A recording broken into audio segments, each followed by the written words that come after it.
Now, this is the first decision win of Francis Ngannou's career, and you heard him talk about the injuries that he had sustained leading up to this fight. He entered Saturday with a 100% finish rate, meaning he had finished all 16 of his career wins. All 3 of his losses came by decision, so he's still never been finished in any of his 20 career fights.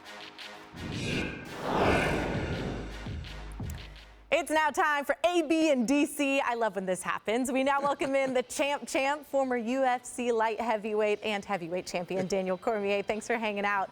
So Francis Ngannou holds on via unanimous decision. Were you surprised how he was able to go the distance? Ashley, this was the first time that Francis has ever gotten a takedown in a fight. He was down 2-0 going into round 3, and he used takedown and grappling to keep his championship.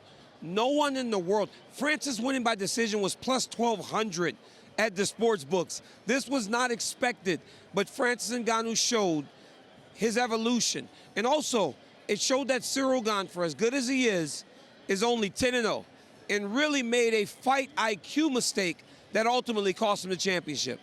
Absolutely. I mean, Ngannou makes quick work of every opponent, and this one was a lot of cardio for him, right?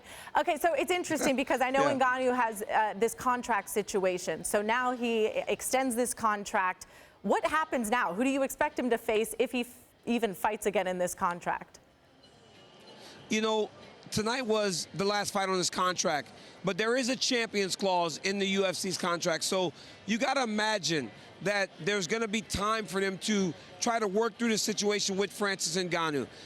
Look, you want the baddest heavyweight on the planet in the UFC, in the premier organization. So all I can do is hope that they come to terms. All right. He may be the baddest. You are our favorite. Thank you so much, DC. Great to see you. Thank you so much for having me, Ashley. Thank you for watching ESPN on YouTube. For live streaming sports and premium content, subscribe to ESPN+.